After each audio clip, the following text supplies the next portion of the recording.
Hey everyone, welcome back to another episode of Playing with Fire. I'm Caden, And I'm Lena. and today we're talking about something called gain-of-function research. Honestly, it sounds a lot scarier than it is, but also it kind of isn't. Yeah, and we actually have a personal connection to this topic, which we'll explain in a bit. But first, we should probably break down what it even means. So, gain-of-function research is when scientists modify an organism, like a virus or bacteria, to give it new or enhanced abilities. That could mean making it spread more easily, or changing how it interacts with the host, or even how it responds to treatments. Instead of just observing what something already does, researchers are kind of asking, what if we change this? What happens then? And this is where things kind of start to get interesting and also a little bit controversial. So we actually experienced something related to this type of research this past summer. We spent about 2 weeks at the University of the Pacific in a program called Finding a Cure for Cancer. And we're in an actual lab setting, working in a sterile chamber with cancer cells and different chemicals. Honestly, it was really eye-opening. We were learning how researchers study cancer at a cellular level and how they test different chemotherapy drugs. And I think what surprised me the most was that not all the cells reacted the same way. Some of them were resistant to the treatment. And what I remember thinking is, why are some cells just not responding at all? Exactly. And we also learned that in some cases, scientists can actually make cancer cells more resistant on purpose to study how that resistance develops. That was so crazy to me at the time, but that connects directly to our project, which is gain-of-function research, because you're changing how a biological system behaves to understand it better. So that leads to our central question. What are the risks of gain-of-function research? And honestly, it mostly comes down to control. One of the biggest concerns is accidental release. Even in a very secure lab, there's always some level of risk.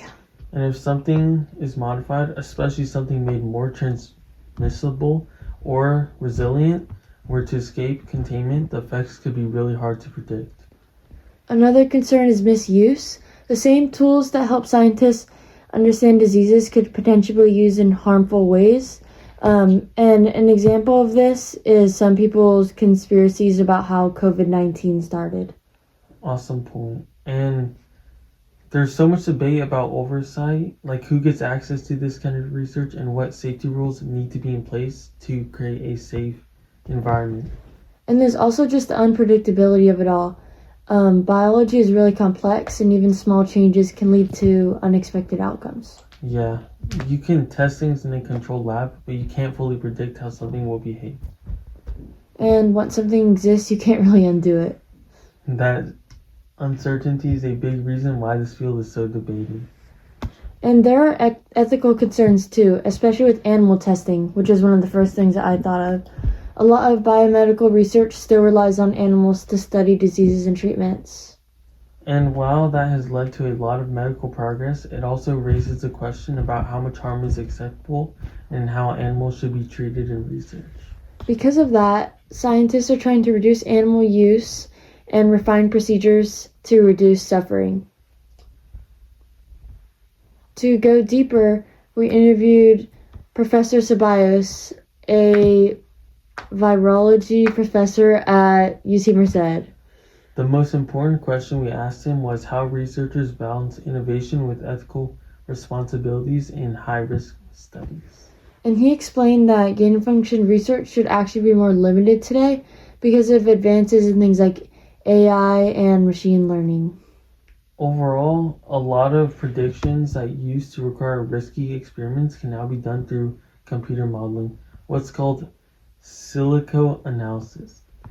But we also made it clear that gain-of-function research still has a place. Yeah, because there are still questions in medicine, agriculture, and environmental science that you can't fully understand with just models. So some research labs are still always necessary. And this lines up with what major scientific organizations have said too. For example, the National Academics of Sciences, Engineering, and Medicine say that gain-of-function research can be valuable for understanding viruses and preparing for future pandemics.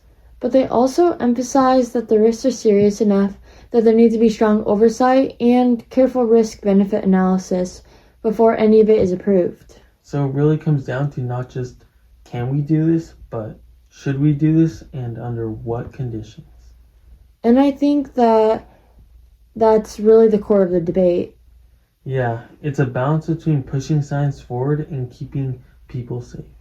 Because on one hand, this research could help prevent future outbreaks and save lives. But on the other hand, the risks, if something goes wrong, are really serious. And even thinking back to our own lab experience, it's clear how precise and careful scientists have to be working at that level. At the end of the day, gain of function research sits right at the intersection of innovation and responsibility. It pushes science forward, but it also forces us to think carefully about the consequences. Thank you so much for joining us on another episode of Playing with Fire. We hope you learned something new today, and we'll see you next time.